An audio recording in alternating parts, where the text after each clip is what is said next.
Hello, I'm Michael Holmes, and today it's my great pleasure to speak to Professor Francisco Rodríguez from the University of Denver. Mr. Rodriguez, you have also been the head of the National Assembly of Venezuela's Congressional Budget Office. And so you have experience with politics too in Venezuela, even so you're an economist by training.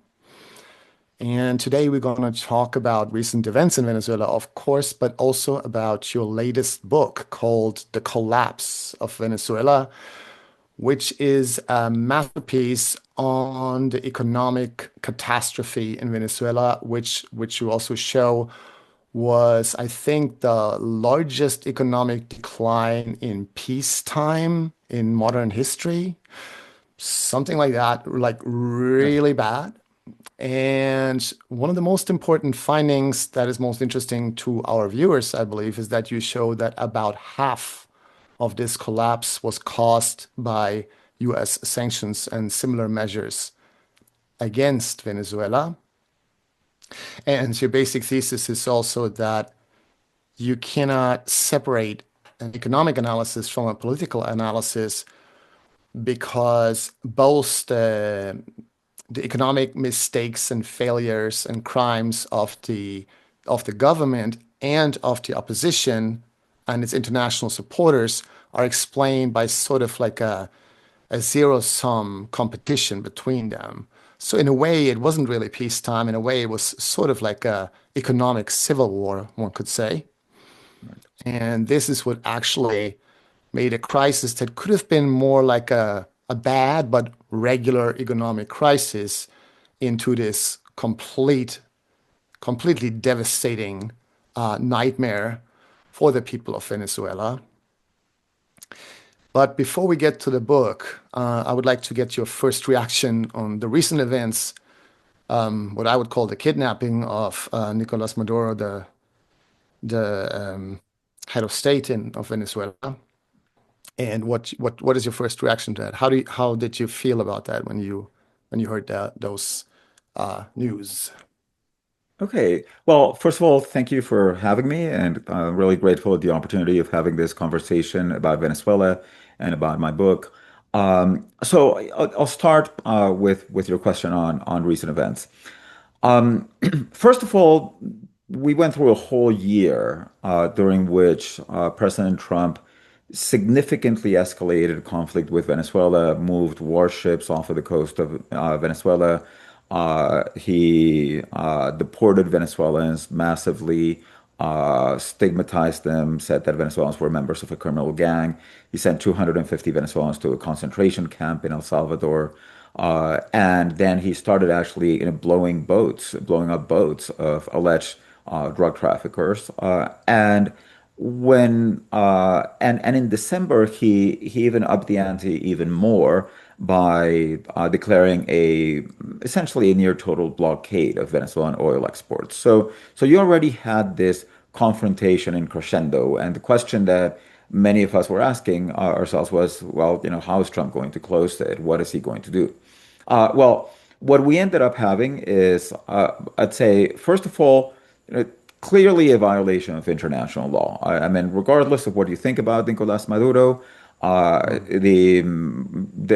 the bedrock of international law is the respect for the territorial integrity of countries, and you can't just go into another country and decide to kidnap its head of state just because you feel like it, or because, which was the pretext of the U.S., because this man is accused in U.S. courts, not even convicted, accused. So I mean that once that those rules break down, I mean this was exactly the complaint of the international community with Putin's invasion of Ukraine in 2022.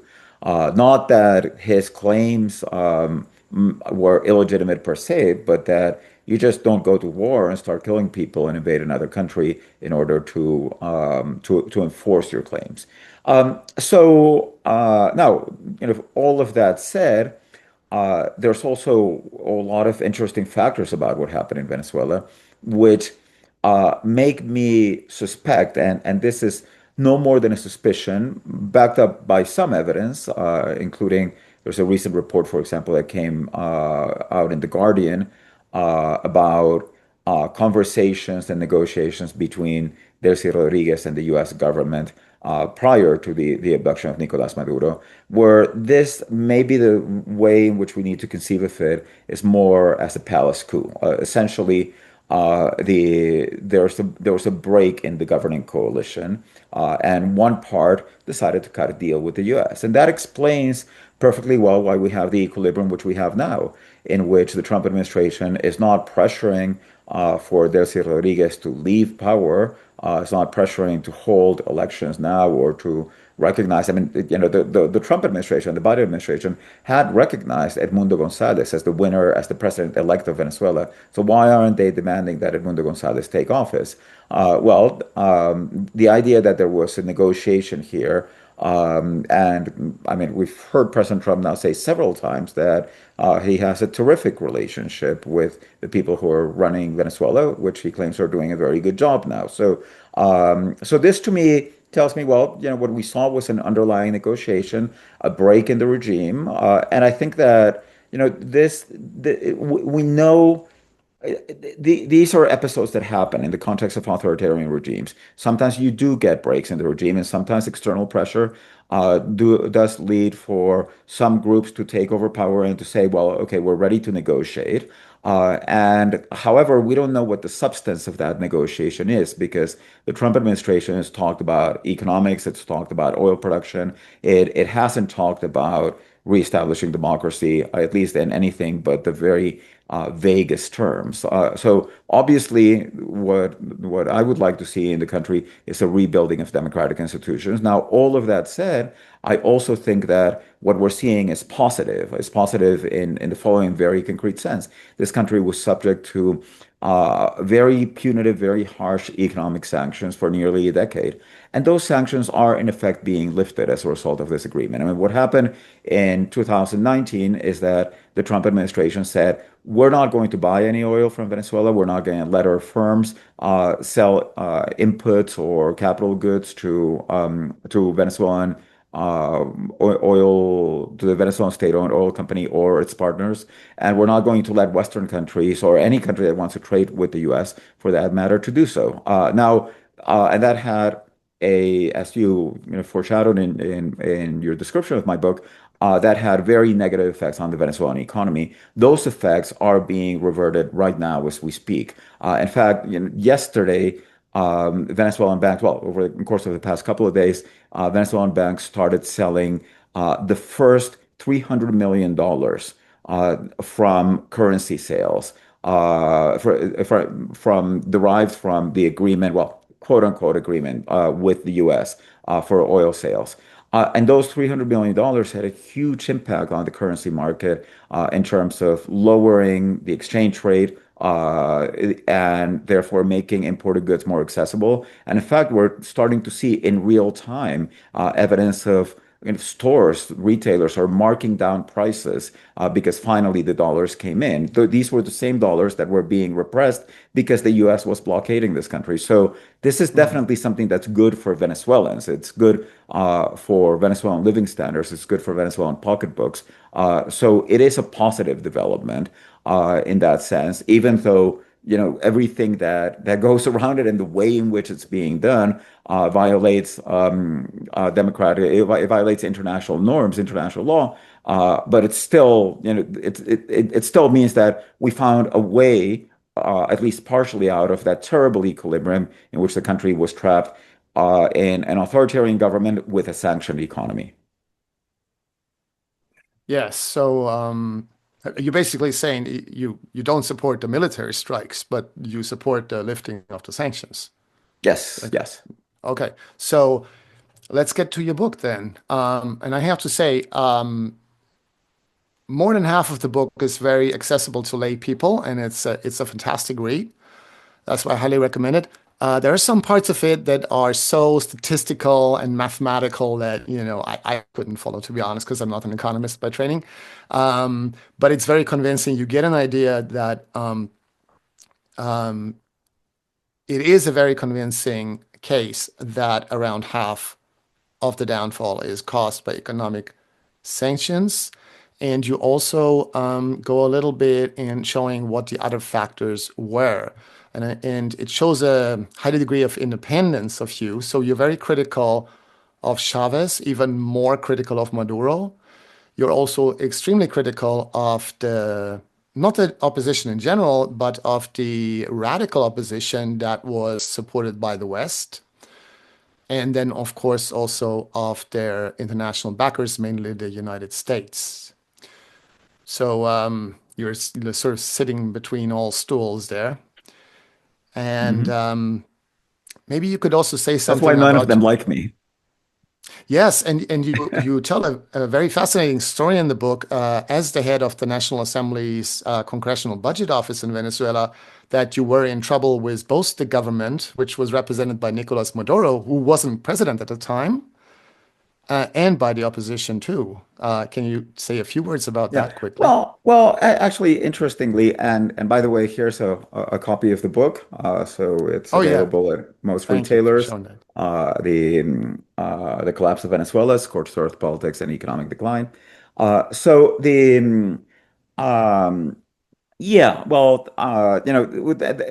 let me actually start out with that story because I was pretty much fresh out of graduate school, and I had, of course, I'm Venezuelan, and I know a lot of people there, and also my research was on Venezuela, and I had gone to Venezuela several times and presented it.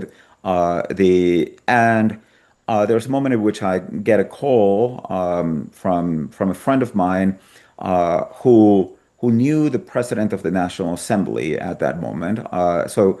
And he said, "Hey, look, the National Assembly is looking for a head of the Venezuelan Congressional Budget Office, but the problem is that it requires a two-thirds majority for the appointment." And Chavismo had just won the elections, but they hadn't gotten a two-thirds majority, so they needed a consensus candidate. And I said, "Look, you're the person that both the government and the opposition see in good light to head this office. I mean, would you be interested in accepting it?" And I thought about it. I traveled to Venezuela. I talked with them, and then I decided to take that position. And however, it actually got me into trouble with with the government pretty soon because given that they had the majority and given even though I had been appointed unanimously, they and with a two-thirds rule, they still felt that they had the majority and that I was an employee of theirs and when they started seeing reports that were critical of some of the laws that came out of my work, they started putting pressure on my office to try to revert that work. And one of them actually came from Nicolas Maduro, who was the head of the Social Development Commission, and was very much irked by the fact that we had been critical of a Social Security law reform that he had proposed. And we weren't doing this. We weren't being critical because we wanted to criticize anybody. We were just doing our job, and it turns out that the fiscal implications of the law that he had proposed were quite negative, and we were just simply we were really the essence of the paper was not of the report wasn't to criticize it. It was just to quantify how costly the law was and what other type of reforms, including tax increases, would have to be carried out if the government really planned to implement that law. And yes, I mean that's when I first met Maduro, and it was not. Let's say it wasn't a pleasant conversation because that was what ultimately led to my ouster from the National Assembly, which was in 2004. And that's when it was the government majority that fired me. The opposition was very much supportive at that time, even though it's true that sometimes I wrote things that the opposition didn't like. So we did a report, for example, on the economic effects of the oil strike that was caused by the opposition, and we estimated its effect In at around 10%. 2003, that. Yeah, right? 2002 to December 2002, January 2003, and Yeah, we did a report that quantified the economic losses from that strike at around 10% of GDP, and the opposition didn't like that. I'm kind of used at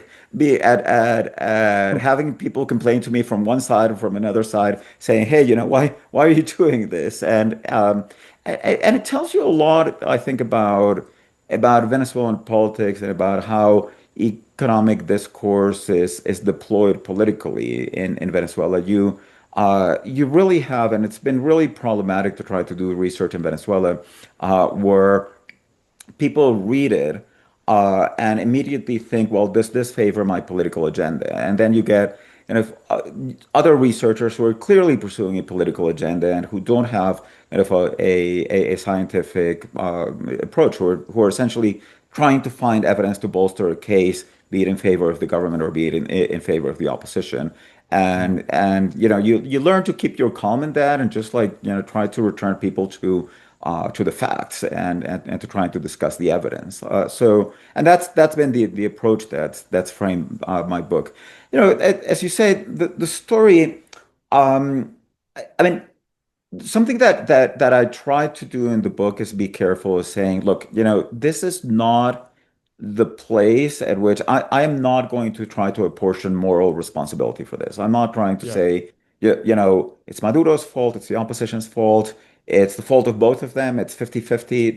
That's not how the numbers should be read. I yeah, think that moral responsibility is quite a complex concept, and it's not a concept that I think I wanted to get into it in the book, in the sense that I don't think that I'm really the person to make that assessment. I mean, so in the following sense, and we have to distinguish clearly between causal effects, which is the job that we economists can do, to say, hey, we can quantify whether A causes B and to what extent A influences B.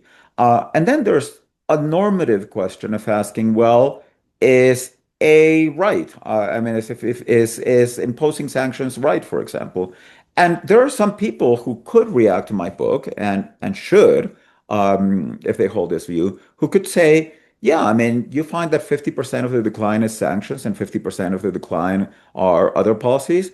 But the sanctions were brought on Maduro because Maduro was behaving undemocratically. So all of the fault is Maduro's. That's a perfectly coherent case from the standpoint of moral philosophy. I didn't think, I mean, it may not be one that I agree with, but I didn't think that I was the person who was best positioned to argue that moral case, because it's fundamentally a case of moral philosophy.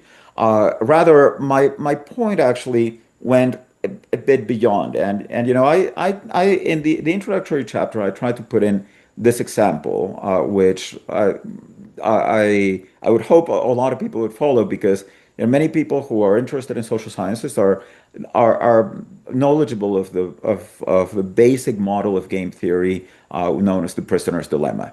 And my point is, imagine that the prisoner's dilemma is real life, and imagine that you have these two prisoners who are sitting in their cells, mhm, and you're, say, a reporter who came in, and somehow the head of police let you come in and let you talk to the prisoners, and you talk to them, and you talk to their families who are sitting just like waiting to see whether their loved one is going to be let free.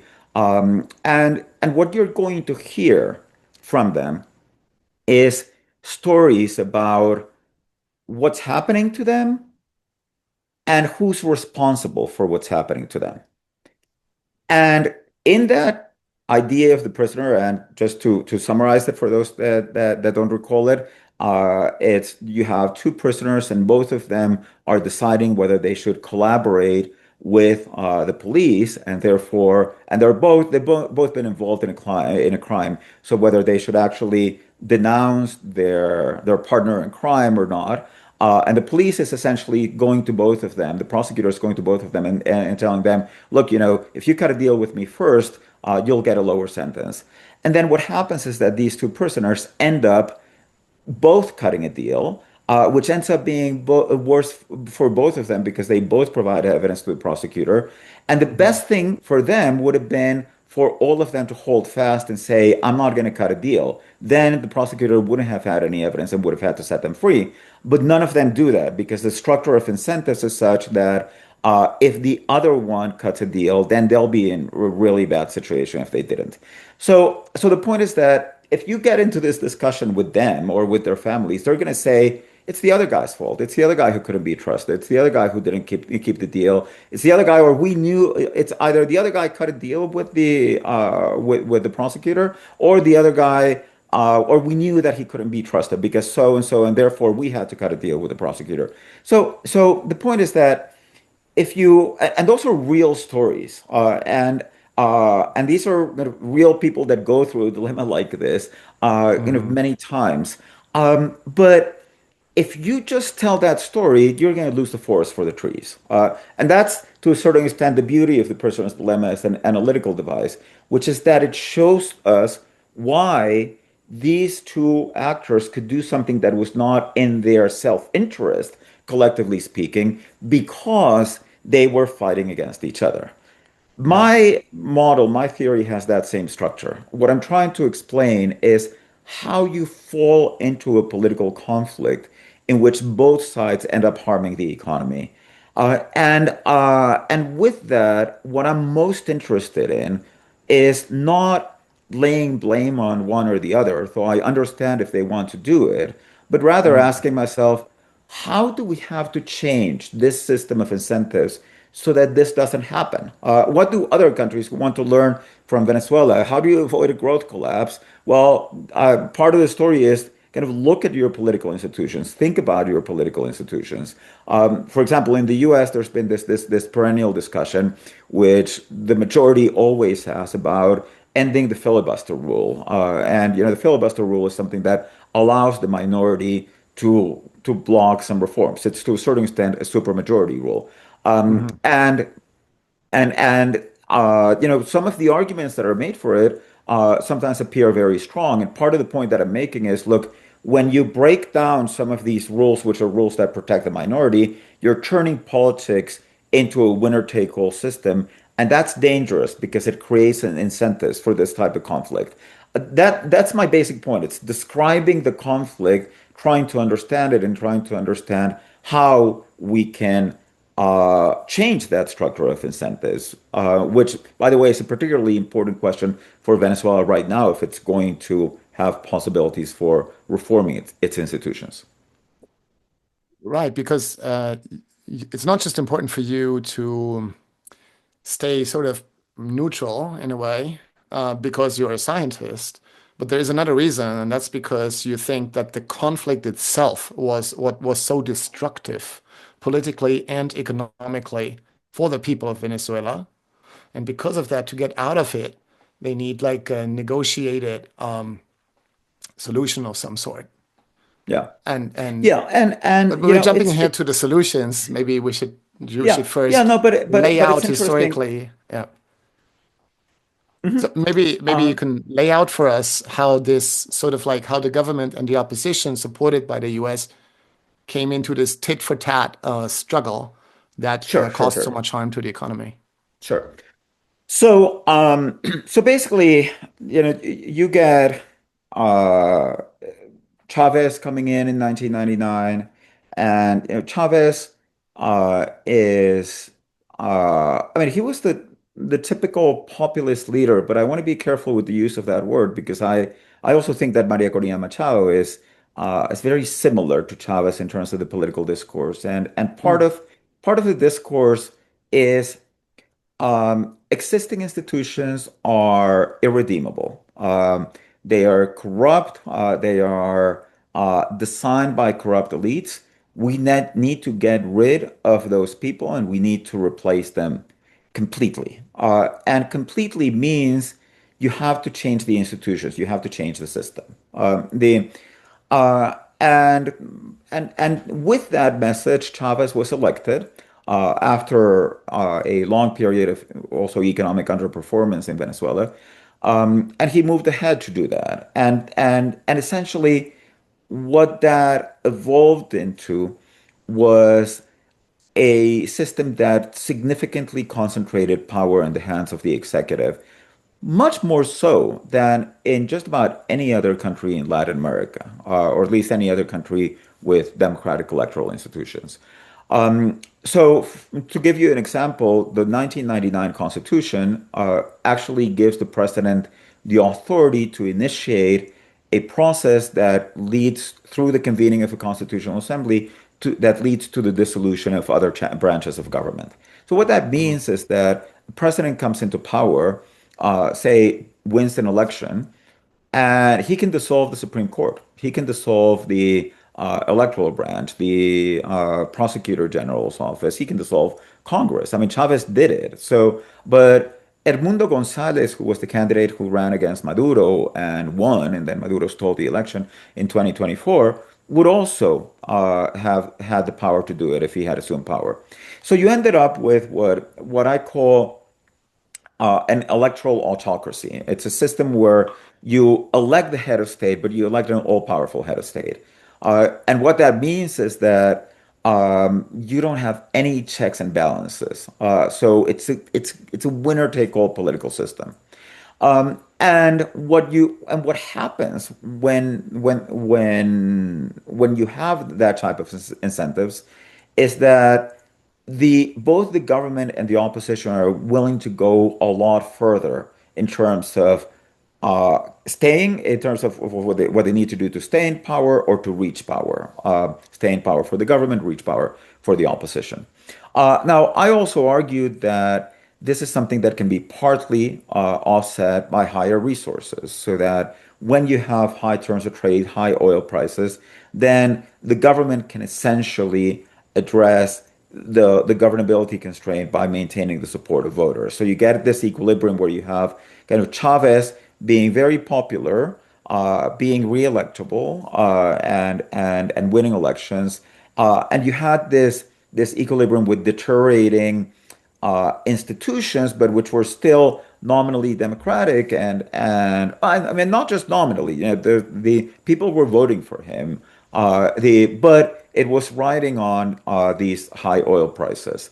Because of the lack of checks and balances, because of the lack of the undermining of institutions, this oil boom that Venezuela had was not well managed by Chavez.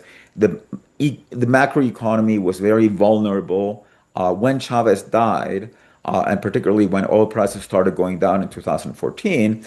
The country kind of spiraled into a recession, which was actually a somewhat typical recession for Latin America. It's the type of things that you see. And Rudiger Dornbusch and Sebastian Edwards described this years ago as the macroeconomics of populism. So you see these cycles of overspending, overvalued exchange rate, and then they end up in just a government that doesn't have any money when you get a negative terms of trade shock, and they end up in these very harsh macroeconomic adjustments. And that's what happened with Maduro.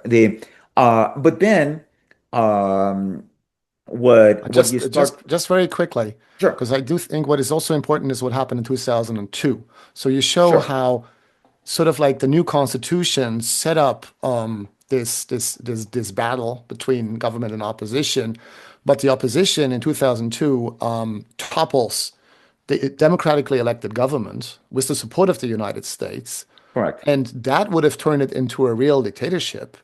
That's So correct. at least time, at that time, I would say that the opposition is even less democratic than Chavez. Oh I don't yeah. know if you would No, no, agree no. with that, but Totally, totally, totally. And okay. and yes. And in fact, And then they 2002. also have the oil embargo in an attempt to topple him, which was Yeah, well, in the sanctions exactly. thing. That's actually quite remarkable, is how similar 2002 was to 2017, which was when the first sanctions were imposed. The only difference was that in 2002, the opposition had control of a group of oil industry managers, which had been appointed by previous governments of what had then become the opposition, Mhm. and who were willing to collaborate in this attempt. So that you had the management of the oil industry essentially decided to shut down the oil industry on the thesis that that would topple the government. That if the government was just left without oil resources, then Chavez was going to have to resign, was going to have to leave, or that the military would turn on him. And that's exactly the same reasoning that underlies the sanctions that come in 2017 and that are then intensified in 2019. With the difference that in 2017, precisely because of the 2002 strike, Chavez and Chavismo had gained complete control over the management of the oil industry. So Mhm. it couldn't be done from the inside. It needed to be done from the outside through the US Right. imposing sanctions. But where I wanted to go first is that the it's not just the opposition. I mean, this is extremely important. You get the government itself is the first one that starts adopting these scorched earth tactics, and the government's the first one that starts thinking about how to use the economy to its advantage politically. First of all, the macroeconomic management under Maduro reflects this because it reflects a use of monetary financing, excessive use of monetary financing, precisely ahead of elections. I mean, it's using the power of the state in a way that undermines the macroeconomic policy management, but it does so as to generate expansions ahead of elections. And there's one episode which I think really captures what Maduro was doing, which is an episode that Venezuelans came to know as the Dacaso, which was in 2013, just ahead of an election. He went on national TV and accused the largest electronics retailer in the country, of price gouging and of stealing the subsidies that the government was giving it through a preferential exchange rate by marking up prices at profit rates which were inconsistent with the subsidy that they were getting. And this led to the looting of the store. And then Maduro moved in the army, but the army essentially came in to organize the looting. And of course, the problem with this, even regardless of whether the accusation was true or not, because as many things in Venezuela, it was like 50% true essentially and 50% exaggeration. But the fact is that when retailers see that the president of the country can actually on TV essentially order their looting, I mean that just leads to a complete rethinking of what they're doing there and the risk that they're running. And in effect, you start seeing significant levels of scarcity in the year after that, just months after that, when many retailers said we're not going to run the risk. But for Maduro, it was so effective politically, it allowed him to raise his approval ratings by more than 15 points to win that election that he was facing. So it's just one example of weaponizing the economy for political favor. And then, of course, the opposition then says, well, what are we going to do? We're playing this game too, and Maduro's beating us. So how can we restrict Maduro? Well, we can't do much because we don't really have the power of government, but we do have two types of power, and they have to do with the government's access to resources. One of them is, and this became very important when the opposition won control of the National Assembly in December of 2015. One of them is credit. I mean, we can use access to credit. We can say, we can go on an international campaign and essentially tell creditors, we're going to repudiate this debt. I mean, if you lend to the government, we're not going to approve it. Or when we get to power, and the opposition had just won an election. So many investors were saying, well, it's a matter of time. There's presidential elections in 2018. The opposition is going to win. And then they start seeing that the opposition is saying, we're not going to honor the debts that are issued by Maduro. Then that scares investors. And that was, I mean, that was strategic. I mean, the opposition did it and it had its reasons for doing it. The opposition was essentially saying, this is one of the levers that we have. We Mm. need to punish the government in the same way in which they're punishing us. And then when that didn't work or didn't work enough, then they went to the stage of lobbying for sanctions, which impeded Initially, they impeded borrowing by the government, and then they impeded oil sales. So basically, you end up in this situation where both actors are targeting the economy, and that's what I call scorched earth politics, where you decide my best strategy is a strategy in which I create harm to the economy because that's going to help me prevail. And you've seen that. I mean, you see examples of that, and there's a chapter of the book where I look at examples from other settings, including the U.S. The debt ceiling discussions in the U.S. Um, Up until now, they've always ended in compromise, but there are always actors that don't agree with that compromise. President Trump, among others. I mean, precisely during the last debt ceiling discussions in 2023, the President Trump was advocating, I mean, who was then a candidate, was advocating for the Republican Party not to sign a deal with the government, not to raise the debt ceiling, and to force the country into a default. So there are always actors who are advocating for this type of politics.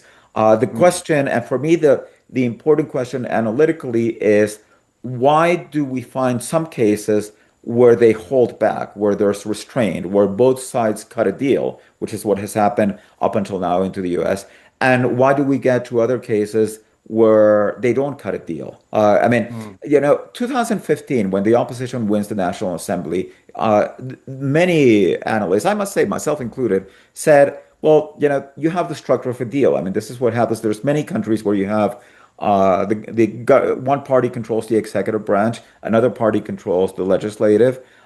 That's cohabitation. So they negotiate on some kind of basic understanding, and they need to compromise, and neither of them can push their legislative agenda as far as they would have wanted to. But that's what politics is. They didn't do that. They didn't compromise. They and that's what I think is the relevant and important analytical question for understanding Venezuela and for understanding what we can learn from Venezuela is what is it that drives you into that situation where the optimal political response for these actors is not to compromise? Mhm. And one of the most important strikes in this tit for tat game, where each side is trying to hurt the other in order to come to power or stay in power, are the sanctions. That's correct. And mhm. And why is it even possible for you to come up with this rough estimate of half the collapses caused by them? Because I think you can really, especially also with some nice graphs in the book, Mhm. can make a really good case that it's about half. Yeah. Well, I mean, this is what economics is about, and I think that, fortunately, in economics, we've developed tools that allow us uh, to make reasonable inferences about causal effects in a setting that is naturally difficult, which is uh, one if you have in which you have non-experimental data. How do we know what a certain policy intervention does? How do we know? And I'm calling sanctions a policy intervention, but I'm also like just more broadly asking, when governments do something, how do we know what the effects of that are? Um, Maybe the answer is we don't, and we don't immediately because there's always a lot of other things going on in the economy. That the economy is not sitting still waiting for the government to act. So whenever you analyze, say, trends of your variable of interest before and after a policy intervention, they can often be very uninformative. Or whenever you look at correlations, like asking yourself, well, some governments do this, like, and others don't. Like, and to take it back to the case of sanctions, if you just look at a correlation between like living standards and sanctions, you'll find that sanctioned countries are poorer, but that doesn't necessarily tell you anything. I mean, as we know, correlation is not causation, and it could very well be that these countries are getting sanctioned because Uh, for example, they have bad governments that are doing a lot of harm to their economy, or just because being poor actually leads you to be more likely to have bad government. So disentangling all of that is difficult, but fortunately, in economics, there's been a development, particularly over the last, I would say, since the 1990s, there's been a development of very good econometric tools that allow you to, if they're applied carefully, allow you to answer these causal questions. I mean, and let me just give you one example. I do a lot of this in the book and in many papers that I've published, some of which are summarized in the book, of course. Um, the so 2017 was when the US imposed financial sanctions on Venezuela. And the financial sanctions basically said the government, the Venezuelan government or the state-owned oil company can't borrow. And I first identified that in around the time that they were imposed, you saw a clear break in trend in oil production. Oil production was declining, but the rate of decline accelerates, Mm, exactly on the month after sanctions are imposed. That's an interesting observation, and it has some informational content, but it doesn't really, it's not a smoking gun, in and of itself, because you can always ask the question, and other researchers asked it when this was first pointed out. Are there other things going on in the economy at that time? And you can always, if you're careful about it, you can always find other things that were going on. The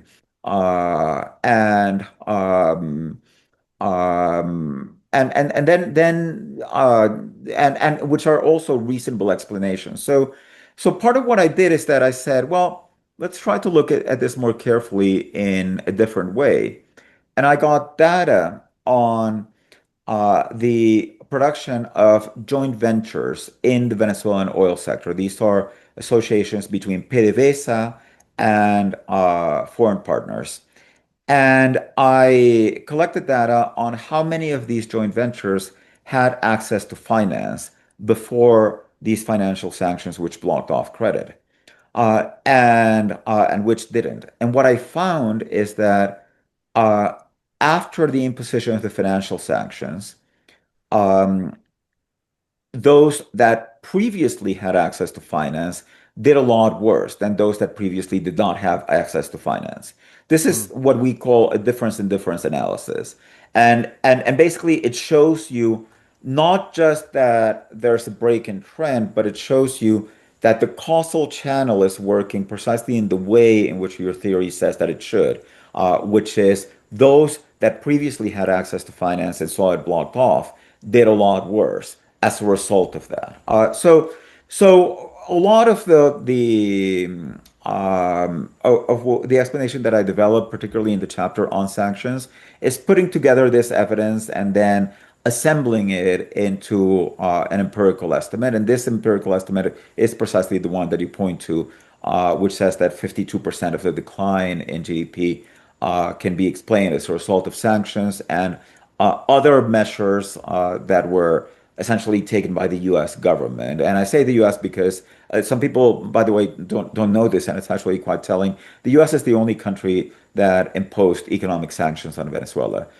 Europe, no other country did. No Latin American country did. Europe was very explicit about saying we're not going to hurt the Venezuelan economy.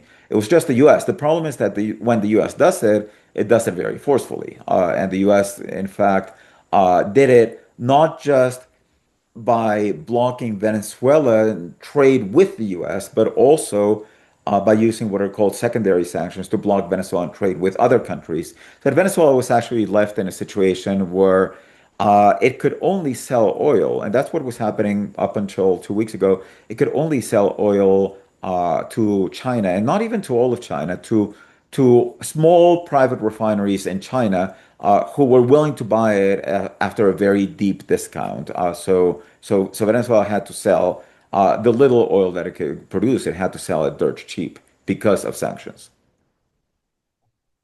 yeah, I just want to mention that if we take a generous view of the Bolivarian Revolution or Chavismo, then we also need to put on the plus side that Chavez used the oil boom to give much more to the poor in form of health and education and housing and so on. And that didn't happen before because you say basically you show that without the economic sanctions, most likely what would have happened is what happened before a couple of times in Venezuela, sort of like a boom and bust cycle going along with the oil price. Like oil prices go up, the government spends money, and then, they spend too much, and then there comes a correction. And you say the same thing would have happened. And it seems to be the biggest difference between Chavismo, especially Chavez, and what happened before is just that he gave more money to the poor. And isn't that something we should put on the plus side? Um, well, there's a lot of discussion as to that, actually. And let's say it's not that clear. I've also done a lot of research on that, and I found that many of the claims of the government in that sense were highly exaggerated. I mean, I published Mhm. then an article in around 2008 on the government's literacy campaign. And this was like one of the flagship programs of the government. It was called Mission Robinson. And they claimed that that they had freed Venezuela from illiteracy through this Mm, mass literacy campaign. And what we found was not only that that had not happened, we actually found no significant breaks in trend, no statistically significant or otherwise breaks in trend I in see. the literacy trends before and after the program. And so, I mean, I hate to say this, but frankly, I mean, it was all one big lie. I mean, I'm sure that the government put some money to it, but I also think that the that the results were highly exaggerated, among other things, because they were kind of being reported. I mean, the whole structure. I mean, let me put it this way: the government, and this, by the way, happened in Cuba also. When a government says um, we are going to carry out this mass literacy campaign, and our target is is teaching how to read and write to all of the illiterate population, and it Mm, gives that target to each to the people who are carrying out the program, who are actually doing it through state and local governments, and it gives them that target. Then, if you have no mechanism of accountability, you're very likely to get like everybody saying that they met the target. And then the government has mm, this data that says, oh, we met the target. But you're not deriving that. And what we did actually was something very simple. We went to the National Institute of Statistics household survey, which asked questions about literacy. And we were basically asking people's self-reported literacy. You would have expected that at least self-reported literacy would have improved. I mean, you could have said, well, mm, maybe they didn't teach them how to read and write that well. So, but if you've taken a literacy course and you got your diploma that you learned how to read and write, you would at least expect that those people would say, yes, I know how to read and write. Well, I mean, I'm sure that there were some people who went through the program, but it wasn't strong enough so as to be identified as being statistically significant in our mm. estimate. So, but look, I mean, there's But there are some statistics showing a decline in poverty and extreme no, well, poverty yes, and but no, but mm, that's not the question. I mean, the poverty yeah, declines with economic growth always.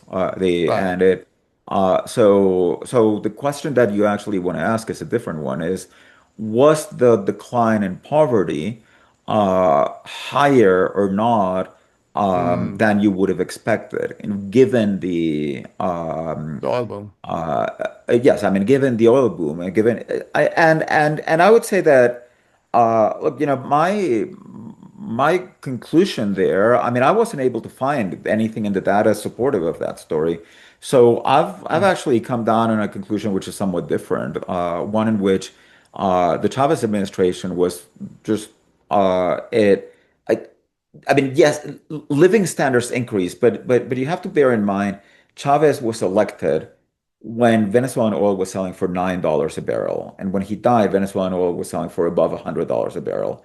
So mm, clearly, Venezuelans lived better during those right. times, and Venezuelans remember that. Unsurprisingly, yes. But do we really get kind of strong distributive improvements? I think that I mean actually talk about distribution. That's another thing where the data does seem to show an improvement in distribution. Actually, that's one place where you could say there is some evidence of progress in the Chavez government, but you also see other phenomena which I found very, very concerning, such as a very high rate of accumulation of private external assets through capital flight. I mean, essentially, but it was state-sanctioned capital flight because it wasn't even these people weren't even they were taking out money out of the country completely legally because the government just maintained this absurd subsidy Hmm. to the exchange rate, just selling cheap dollars that ended up in offshore bank accounts. So that the distributive implications, actually, when you look at it more broadly, because when you look at the Gini coefficient tells you, what people are earning in a country. But the Gini coefficient doesn't tell you how much money rich people have outside of the country. And that is something that ballooned during Chavez. So I mean I'm very critical of Chavez's economic policies, and I think Mm, that I'm going to say something that's probably going to strike a lot of people as, but I actually think that in this sense, Maduro was perhaps better than Chavez because okay. at least because I mean Maduro did a lot of things that were wrong also, but at the moment of the sanctions. Maduro did do something which I found was remarkably effective, and which probably avoided a famine from occurring in Venezuela, which is that he created a massive direct distribution of food program through food packages that were delivered directly to homes.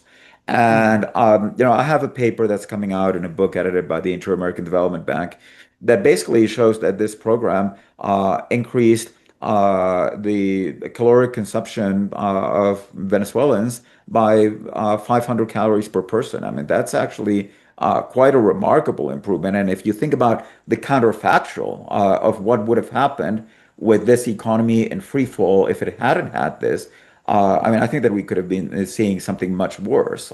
So I'm That, not. what you just said just shows how much of an independent and open-minded thinker you are, because I think what you said before, many of our viewers probably thought that you were like opposed to the left, basically, and now what you're saying would be a very left-wing idea, just giving food to the poor directly.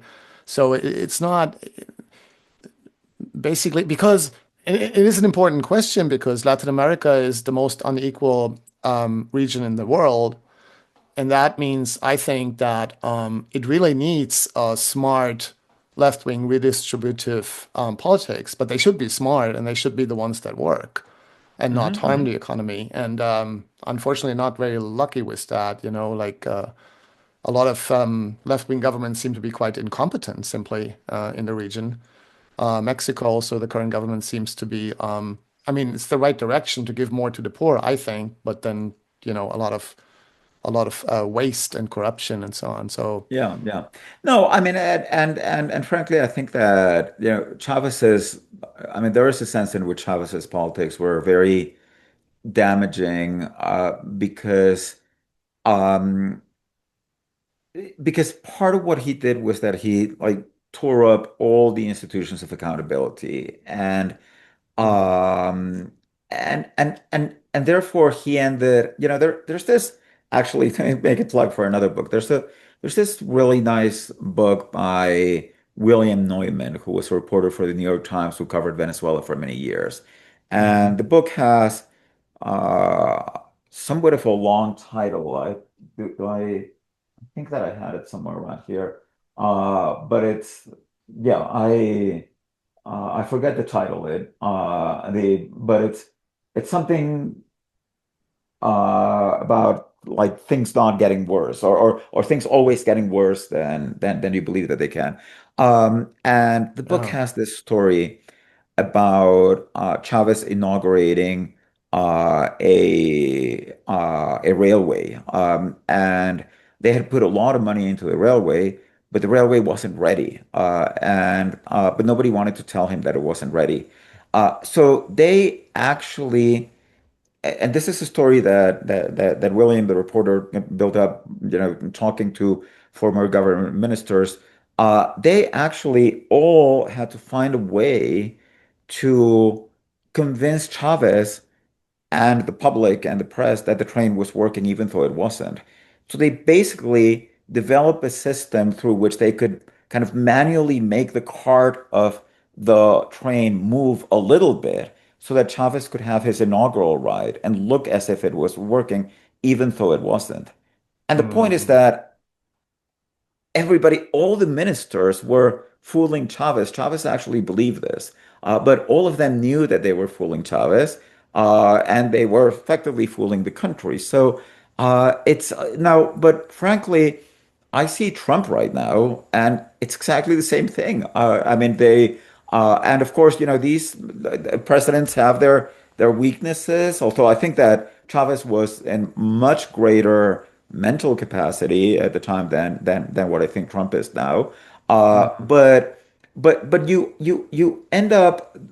I mean, there's part of the problem of the structure of incentives that this personalistic regime actually builds, where you end up having a lot of people lying to the head of state because there's so much power concentrated there, and you end up having very poor policies. So I mean, for me, But you that's also show But you also Mhm. show in the book that there is very little accountability for the opposition. And Yeah, one of the main reasons is the support of the United States. The most powerful country on earth supports them. So they don't have to care so much about what the people of Venezuela would like them to do. Because you Mhm. have some amazing opinion polls in Venezuela showing that, for example, 75% of Venezuelans are opposed to sanctions, even Correct. so, the support for Chavismo today is less than 25%, or at least for Maduro. I'm not sure about Chavez, but it's Mhm. less than 25%. So that means like roughly half of Venezuelans, probably even more, are basically they don't like what Maduro is doing, but they also don't like what Machado and the U.S. opposition is doing. They certainly don't like what the United States is doing to the country. So, Yep. what about the majority of Venezuelans who would basically want, peace and prosperity and probably also democracy of some sort and certainly food on the table? So, are opposed to sanctions, opposed to military intervention, but also opposed to the dictatorship. So, you know, it's a very tragic situation. And Yep. and Yep. how come that? I mean, you show that there is actually a large opposition, a big movement that is smarter and wiser, but it seems like, ironically, the West is supporting exactly the most radical and extreme opposition. Yeah. Yeah. Well, yes, and um, well, I mean, to be fair, there was an opposition primary in 2024, and Maria Corina Machado, who is like the epitome of that radical hardline opposition, won that primary with a very large percentage of votes, and also, she campaigned for her candidate and Edmundo Gonzalez because she was not allowed to run. And Edmundo Gonzalez also won that election, and Maduro stole it. I mean that. So, I would, however, and it's interesting because I.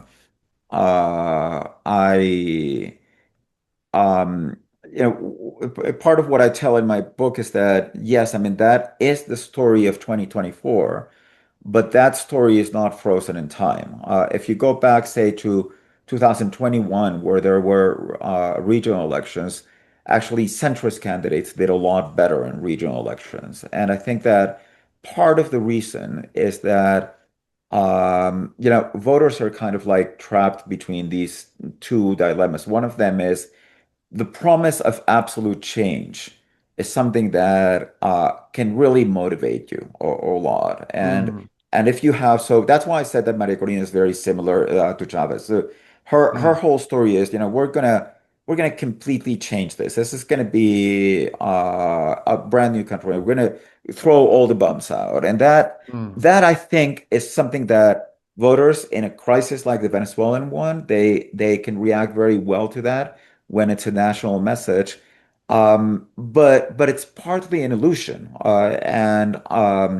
and that's when you actually ask voters, who do you want to be the mayor? Who do you want to be the governor? Then they might actually say, well, I actually want the person can who is from the opposition but can cut a deal with the government because those are the ones who are going to be better for me. Those are the ones who are going to ensure that like garbage gets collected, right? So the problem is that I mean, you have voter ambivalence in that sense, and you have, and you also just have, I mean, look, campaigns work in many different ways, and we know that sometimes some people can run very effective campaigns and win presidency mm. without them necessarily being very good leaders for the country. I mean, I don't need to go very far to No. say that we have a very vivid example of that right now. Hmm. But what's really striking is that you say this is the opposition supported by the U.S., and that has been true up until 2 weeks ago, where Yeah, ironically, yes. ironically, yeah, but it's very interesting because um, what happened was that when after the U.S. uh, went into Venezuela, took out Maduro, and it had to decide what was next. Um, it could have said, I mean, they were essentially they had just shown that they could kidnap the head of state. Um, I mean, that's a demonstration of force such that you can it's what's called a credible threat. So why Mm, wasn't the US's next step to say um, the Supreme Court or whatever has to recognize that Edmundo Gonzalez won the elections, and he has to go to the presidential palace and be allowed to appoint a cabinet and to run the country. Because the US is effectively determined that that was not feasible. And that's the assessment that was made by the US intelligence was if we go down that route, we're gonna commit exactly the same mistake that we made in Iraq. right.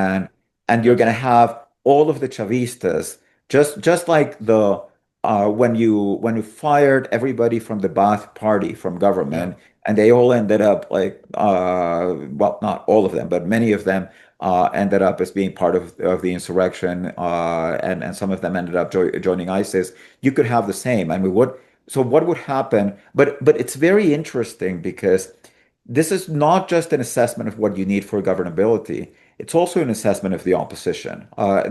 So you have this radical leader, this hardline leader, Maria Corina Machado, who all of her career has been saying, um, this is a fight between good and evil. This is a fight between the decent Venezuela and the criminal mafia that is controlling the state.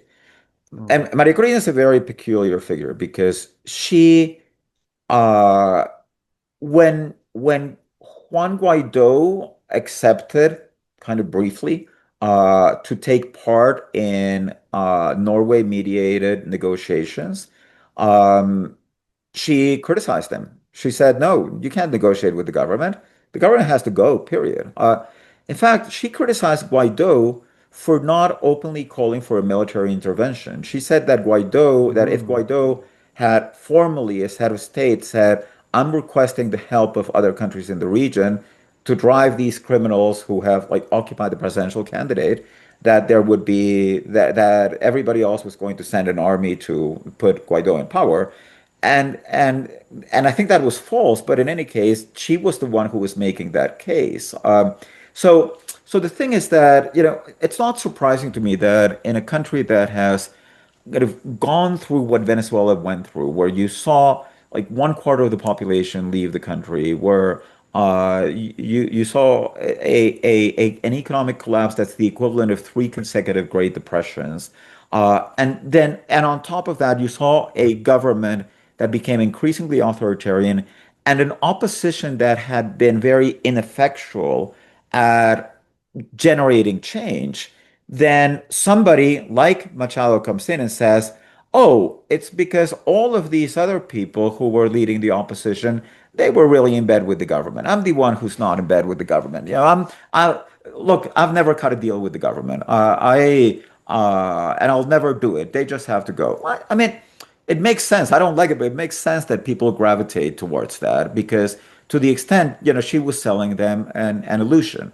But it's an illusion, and it is an illusion because it can't govern the country. So much so that even Marco Rubio, who nominated Maria Corina Machado for the Nobel Peace Prize, when he actually has to take a choice, he recommends to Trump, don't put her in. I mean, that's not going to stabilize the country. It's going to Mm. destabilize the country.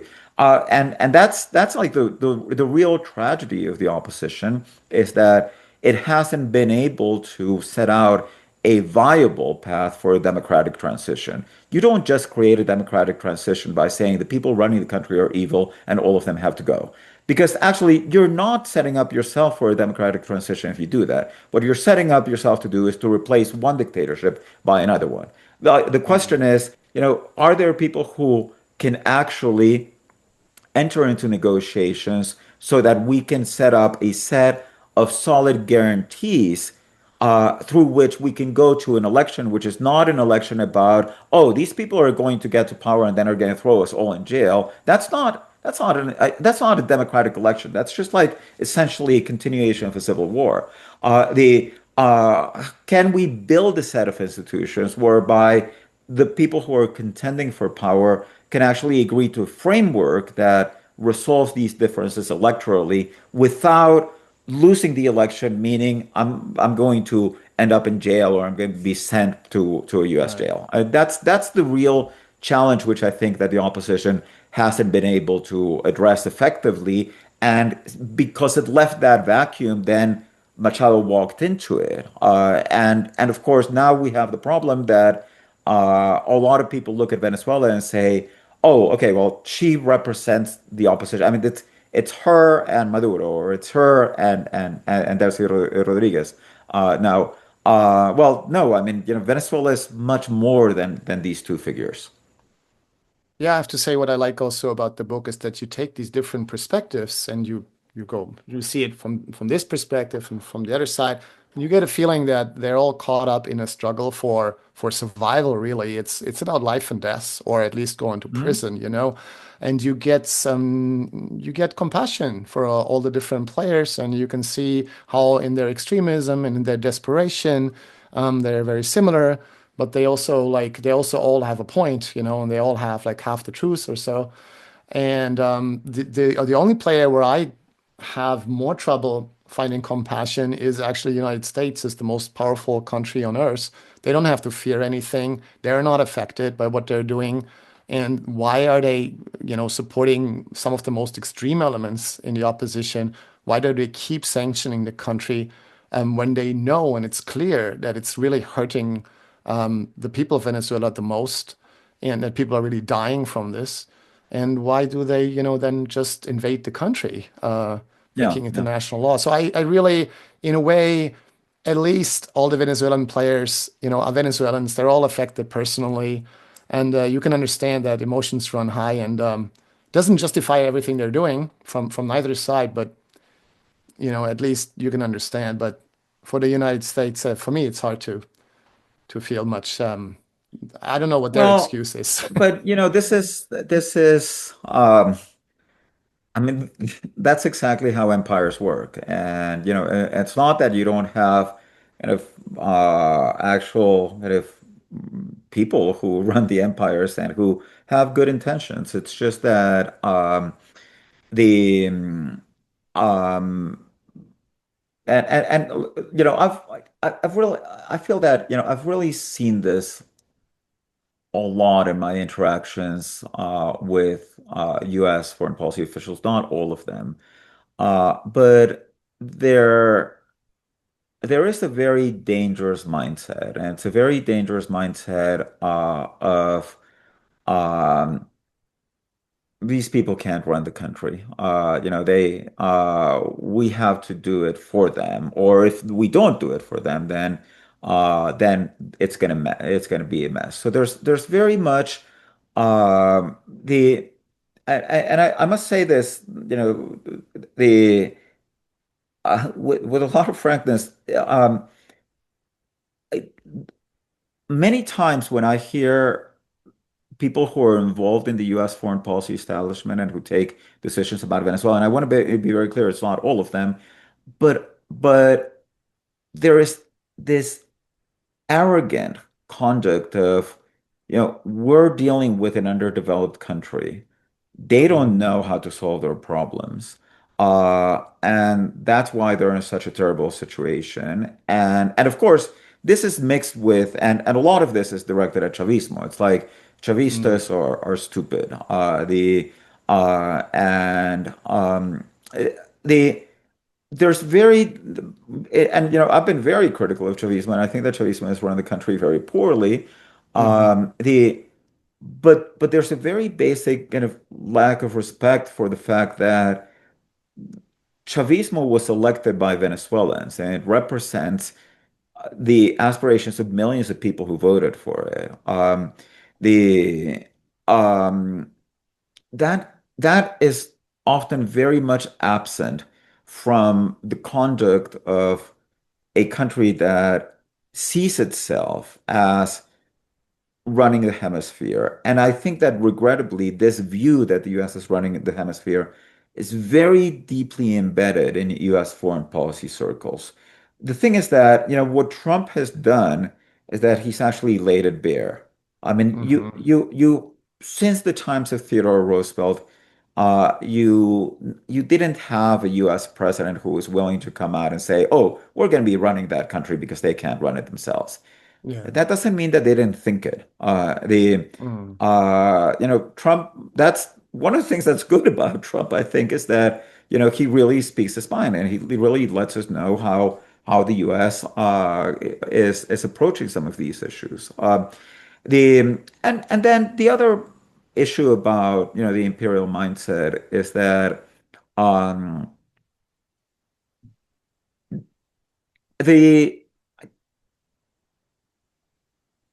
suffering is in the country that is that power or control is being exerted over is secondary, and much more so if it's right. suffering among those who are not your political allies, Yeah. or it's weaponized. But we've seen this, and frankly, there are uh, cases where I mean, during World War II, India went through a famine, and partly it was because Churchill decided that it wasn't a priority to feed India.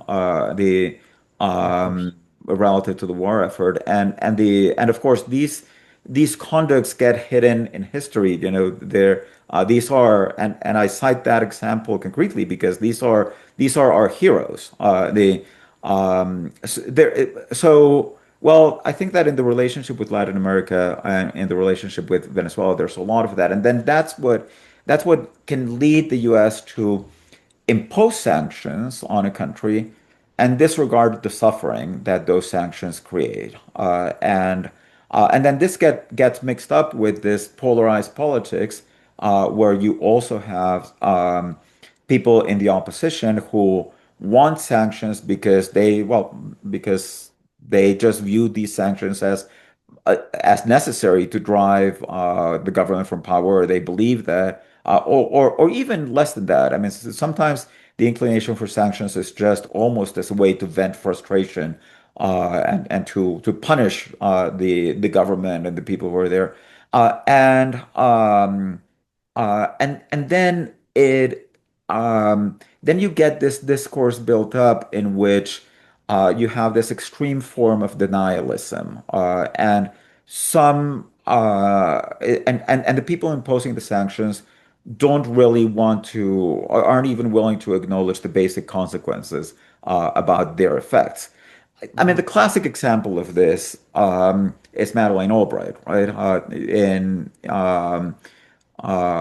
the 90s, when sanctions were imposed in Iraq and evidence started to surface about the effect of those sanctions in Iraq, she actually was interviewed by 60 Minutes, and the reporter Leslie Stahl shows her the evidence of what's happening in Iraq and says, look, I mean, the estimates say that there's more children who have died in Iraq as a result of sanctions than those that died in Hiroshima. Is this worth it? And Madeleine Albright says, yes, it is worth it. Yeah. There's a crude, and of course that was an outrageous moment. But the reality is that that thinking is still there, and it's a thinking, and at And the she doesn't very come across as a fanatic, you know, like that will be the difference to someone like Chavez. She's not very emotional. She's just like the banality of evil, you know, like she's an evil bureaucrat. But the end is like the result of her politics are still like thousands dead, you know. exactly, exactly. Um, you actually talking about sanctions. You are also co-author of a study. What was this study called? The Effects of International Sanctions, in which you show, I will let you explain, that unilateral sanctions, mostly by the US, but also by Europe, in the last 12 years or so, caused over 500,000 deaths annually. So every year, Hmm. more than 500,000 people die because of Western sanctions around the world. Hmm. And that's probably a little more than all the people who die in all the wars combined around the world. So sanctions are actually cause more deaths than war. And Hmm. most of these sanctions are caused by the West. Yes, yes. Yeah, that's correct. That's a paper that we published in August of last year in the Lancet Global Health. And I mean, what we did essentially is apply a set of econometric methods that are designed. This is what I was discussing earlier when we talked about the sanctions research on Venezuela. There's a set of econometric methods that are designed to address issues of causality in Mhm. non-experimental data. So we basically took one of the four most prominent methods, which are difference and differences, event study representations, Granger causality tests, and instrumental variables, and applied them to the cross-national data between 1971 and 2021 on the effect of sanctions on age-specific mortality rates. And that's where we derive these estimates from. And it goes back to essentially the question of, look, these are very contentious issues, but what we need is solid science to allow us to understand what the effects are, and then to have the policy discussion grounded on this science.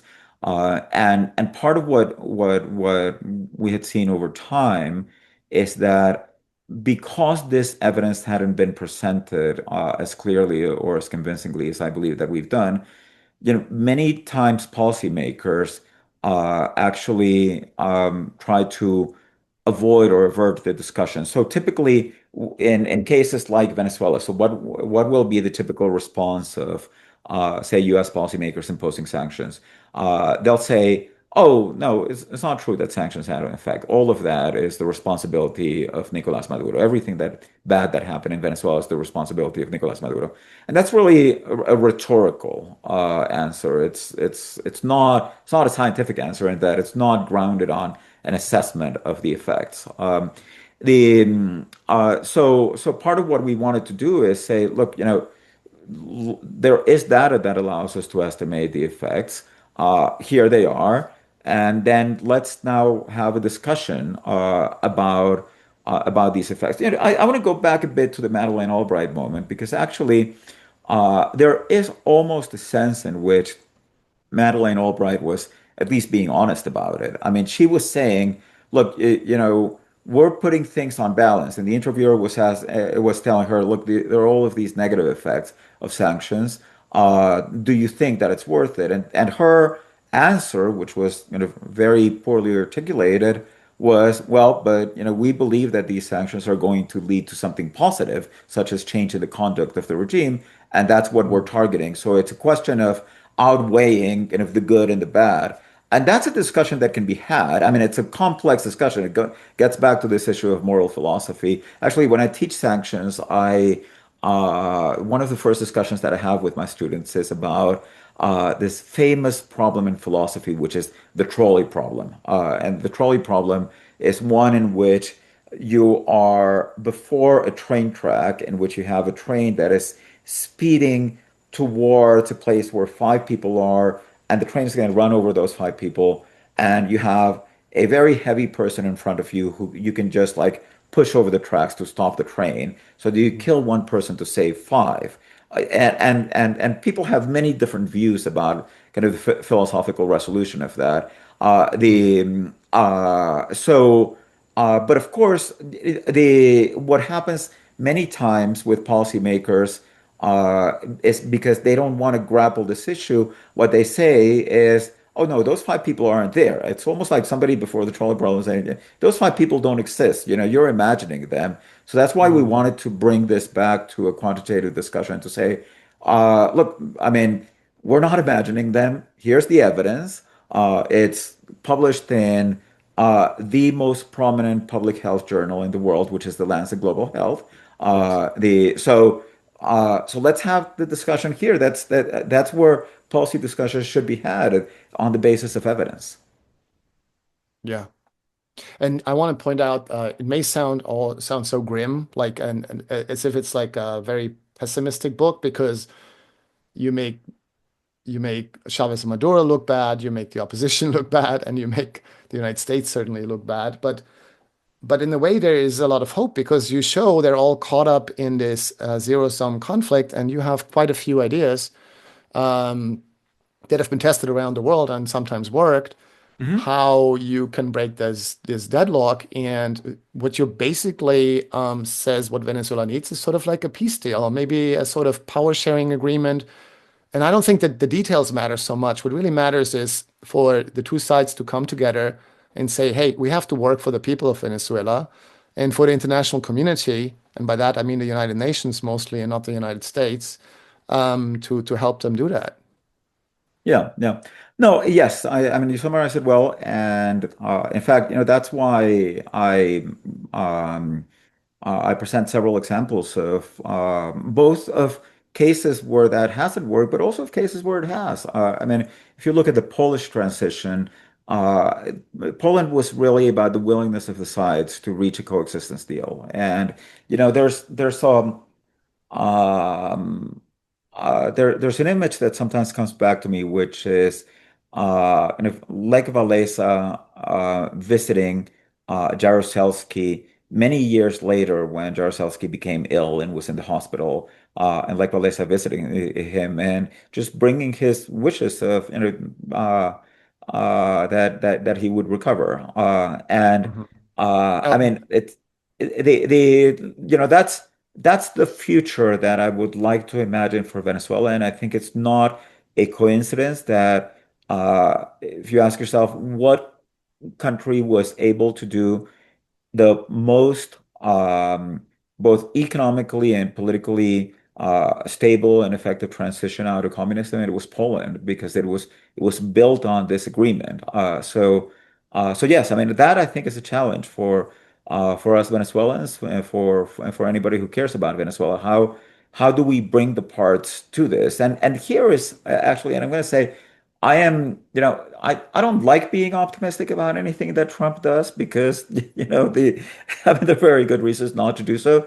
But, um, but I hear Trump in the last few days saying, we're getting along very well with the government of Venezuela, and we have a terrific relationship with them. But also saying that, he talks to Maria Corina Machado, and that he also has a very good view of her. And I'm saying, geez, I hope that this actually goes. I mean, because if there's somebody who can do it, it's the Mm. government of the US, which has done a lot of harm. But if there's somebody who can actually sit these two at a table and say, look, I mean, you two have a lot to contribute and can do a lot of good for the country. You just have to reach an agreement. It probably is the president of the United States at this moment. I mean, the tricky part could be really that, strictly speaking, a power sharing agreement, as the one you have in Northern Ireland, for example, is not really democratic in the sense that, it's not just like majority rule. Yeah. In the Northern Ireland, they needed a power sharing agreement because otherwise the Protestants were always in the majority and they would have keep oppressing the Catholic minority. So that's Mhm. why it wouldn't, and the IRA would have kept fighting, forever. So that's why they needed that. But in the end, it's not really, in a way, so maybe Venezuela would need like a democracy with power sharing elements. Is but you see, I mean, I think that's the reason why stable democracies aren't just about elections. That's why you have Yeah. separation of powers, and that's why you have limits on executive power. You have constraints on the executive. So I think that if you have um, I mean, my view of this is that the question that we should be asking in Venezuela is not one about elections. I mean, I think that elections come at the end of a democratic transition. What you really should be focused on is how do you reform the country's institutions so that when you have an election, the election isn't an existential threat to whoever loses it. And that means setting up a set of guarantees which may also involve, and this is very common in many conflicts, where you have, say, the side that will lose the election or that you think will lose has kind of guaranteed seats. I mean, to a certain extent, we're talking about the Polish transition. I mean, that's exactly how the 1989 elections were built. I mean, they were built around the idea of, look, the communists are going to have a very large number of reserved seats so that independently of what happens, the new government has to reach a deal with the communists. mm, And so I mean, I think that there's a way to do this. The But it requires being focused, and this is the problem of the way in which US politics has become involved in this, which is that US politics tends to see this because it's partly because it's a simple story, and that just feeds into the US biases as, oh, democracy is letting the opposition win, letting the opposition take power, and then have kind of Chavismo driven from power. But that's an election, but an election is only part of a democracy. That's really not what building a democracy is. A democracy is a coexistence pact. It's a set of shared rules mm, in which the sides to the political conflict agree to compete according to the rules of elections and electoral representation, as long as there's a basic set of guarantees that guarantees that they're all going to be able to participate in this society and in the political life of this society. I think it's viable to get there. I don't think that you get there in 6 months. I think that, if you try to say, oh, yeah, the problem, which is what the opposition is now pressuring, they're saying, no, no, Trump should tell Delcy Rodriguez you have to have elections in 6 months. You have an election in 6 months and it's going to turn out just like the 2024 elections or mm. worse. I mean, the only way in which it could actually turn worse for the opposition, because if the economy recovers with this oil deal right now and the economy starts growing very rapidly, I wouldn't discard the possibility that Delcy Rodriguez or Chavismo could win those elections. Mhm. But if they don't, you're gonna end up in the same exact problem as 2024, where the Yeah. Chavistas, which was again, I mean, even the U.S. government understood this. This was the reason that they couldn't put Maria Corina Machado in power. You need to solve the problem of coexistence before you go to elections. but there are opinion polls showing that the majority of Venezuelans would favor negotiations between the government and the opposition, That's correct. That and is that correct. means yeah, that means there would be a lot of hope. So if basically, and you wouldn't even have to formalize it if both sides would just have more goodwill toward the other side and would listen to one another and understand that the people of Venezuela actually want this. And Hmm. then they could like shake hands and then they can have like a national unity government. And then you can still have democratic elections and, I mean, Um, I'm not, I'm a dreamer I now, mean, but yeah. well, well, here I would actually go back to my analytical framework and to say it's not so much a question of intentions, it's a question of incentives. But the I Mhm. think that, if we are able to frame the negotiation around institutional reforms to the level at which those institutional reforms can take us to an election in which the loser of the election, say it's Chavismo, can feel relatively safe that they can go into the opposition if they lose and they can continue to conduct political life and they won't be persecuted, Mhm. then I think that that election can be a solution. But I do think that we need to think about the infrastructure of that political agreement, because it isn't just promises, because promises can be broken and kind of goodwill can be feigned. So but for example, to go back to something that I was saying about the Venezuelan constitution, this fact that the Venezuelan president can essentially set in force a process that leads to the dissolution of the Supreme Court, that has to go. I mean, you can't have that. Yeah. Now here's something interesting, which is, suppose that you do away with that, and then you go to an election in which the current Supreme Court, which is appointed by Chavismo, as would happen, by the way, in any country where where a government party had been winning elections for many, many years. Yes, I mean, the people in power are the Supreme Court appointees are going to represent the outgoing party.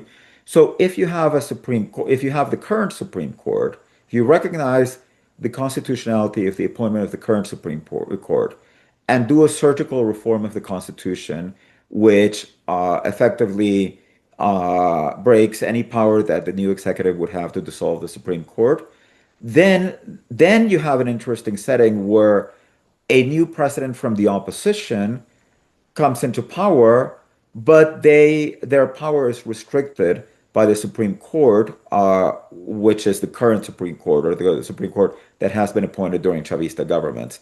That, I think, it approximates the structure of separation of powers and countervailing powers, where I think that the democratic agreement can work. Yeah, but I also was thinking when I was reading your book, sometimes the question is still, why do the people of Venezuela so often fall for this populism from both sides? I don't want to sound arrogant or whatever, but I think it does show that education must still be a huge problem in the country, because educated people would more, I mean, you could also ask why do Americans elect Donald Trump a second time? I Yeah, mean, that's that's exactly. but still, you sometimes wonder when you read that, like some of the politics are so radical from both sides and in a way stupid that you do wonder, like, why don't why are people not more critical of that? Or maybe they Um, are, but they are keep quiet. Look, I mean, I'm going to say something. Some of the most hardline, uncompromising Venezuelans that I know have degrees from some of the best universities in the world. Oh yeah, wow. Mm. Yeah, so it's no, I think polarization is different. I mean, I think that polarization it um it has a life of its own. It has to do with our sense of belonging, our sense of identity. Hmm. The I mean, the fact is that, the um you know many, many, many years ago, I read an essay by Clifford Geertz on Indonesia Hmm. about the killings of communists during the overthrow of Sukarno. Hmm. Um, and I remember thinking, I don't have, I thinking at the time, which was in the late 90s when I was getting my PhD, I was thinking, I don't really understand. I mean, I don't have the frame of reference to understand why you would go out and kill somebody because they're a communist. And why you would kill hundreds of thousands of people, which is effectively what happened during the overthrow of Sukarno. Yeah, The with and the support of the United States. Yeah. Yes. Well, regrettably, I must say that I now have that frame of reference. I mean, Mm. and it's very sad. I mean, because the problem, the thing, what happens with polarization is that it starts from dehumanization. It starts from believing that the other doesn't exist. The other exists just in some abstract sense, but the others are either evil. So you construct evil, the narrative of evil on the other side, and that's what allows you to say, well, it doesn't matter that we generate suffering on that side because they're evil, they deserve it. So um, that can take hold, and that's why I mean, I said what I just said about Venezuelans, but that's also true about Nazi Germany. I mean, it's also true about a lot of terrible regimes. Very well educated people not only participated in them, but were among their architects. So, and And it the even happens a lot, especially in recent years in the West, in the name of democracy and human rights. I mean, you can use those slogans to demonize the other side and then invade countries and kill people in sanctions and so on in exactly. the name of democracy. That doesn't mean that democracy is bad at all. It's still the least bad of all the systems we tried. I strongly believe in democracy, but I also see that fanaticism can creep into anything. Like you can be a Hmm. fanatical atheist, Yeah. fanatical Democrat. Yeah. Yeah. It's a bit tragedy. So yes, I mean, I think that, building a road out of polarization it's difficult, but I think that ultimately it has to do a lot more with finding common ground around a vision of the future, and I think that it has to do with reframing the discussion around what's the country that we want to build, because once you have that discussion, then you can understand that the differences are not I mean, differences will exist. They will always exist. Actually, it's good that they exist, but they're Yeah. not irreconcilable. The problem with conflicts is that conflicts like the Venezuelan one, they the the question that everybody wants to talk about is about the past, and it's about blame. The Mm. and those and by the way, I'm not saying that you shouldn't answer those questions. And in fact, most uh, peaceful democratic transitions have had, for example, institutions like a Truth and Reconciliation Commission, where you have transitional justice systems. I mean, I think that there are ways to address that in a discussion, but in a transition. But I do think that ultimately, you have to reframe the question around, what's the country that we want. And actually, my concept of scorched earth politics actually goes back to a very moving book that I read by Willy Eisterhusen, who was one of the negotiators of the Track Two negotiations in South Africa, Mhm. and where he relates um, those negotiations, and he writes um, that there was a moment in which the conversation was able to turn in this way, and the words that he wrote were. We accept that our country is being consumed by conflict and that a scorched earth is not in anyone's interest. So Mhm. I mean, for me, the question is, how can we take Venezuela? to that moment, to that acceptance. I think that that's really the crucial turning point.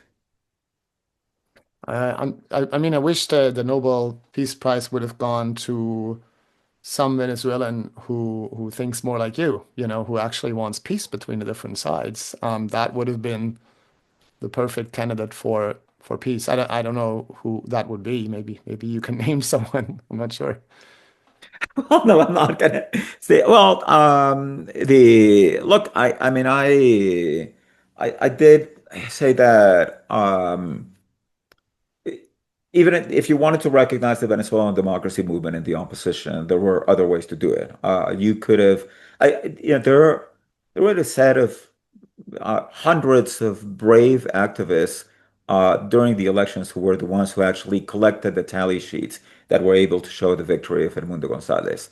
I would have Hmm. given it to them. I would have given it to the movement, not to a particular leader. I think that. Um, Regardless of what I may or not think about Maria Corina, and by the way, I've characterized her politics, and I think that her politics um make her make it very difficult for because of what has been her signature uncompromising approach. It makes it very difficult for it to contribute to a negotiated solution, which I think is necessary. But despite that, I mean, I admire and recognize her valor and her courage. The but I do think that I mean, giving these prizes to active politicians is it's not a good idea. It's not a good idea because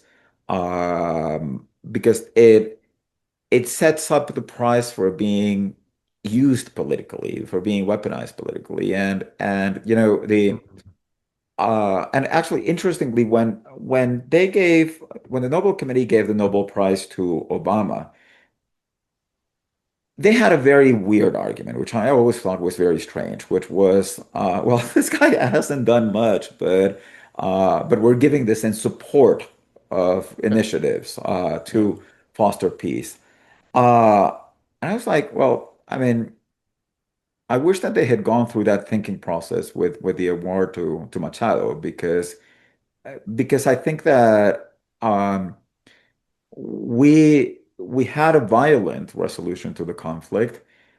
Which, by the way, I understand. There's a lot of our heroes, or people whom we're taught to admire as heroes, who were, you know, whose cause was to reach change through violence. I mean, that was Simon Bolivar, that was George Washington. So I'm not necessarily saying that there's something wrong about it. I'm just saying that it's odd to give the Nobel Peace Prize to somebody who says, my my agenda for change is to win a war or to get another country to declare war on my country. Uh, so yes, I mean, I hope that this leads um, to reflection on the side of the Nobel Committee and of Norway, because essentially, I mean, the Nobel Committee is appointed by the Parliament of Norway, and ultimately these are the figures that they decided would be awarding this prize. Um, and really the question has to be, how do we contribute to the peaceful resolution of conflict? The price that I would like to see and that I would like to have seen would be a price given after a peace agreement is signed in Venezuela to the persons who have made possible that negotiation. Professor Rodriguez, I thank you so much. I think we learned a lot from you. I highly recommend your book. It's a masterpiece. If you want to understand the collapse of Venezuela and its recent politics, this is a must read. All the best to you and all the best to Venezuela. Thank you Uh, very much. It's been a wonderful conversation. Thank you. Bye bye.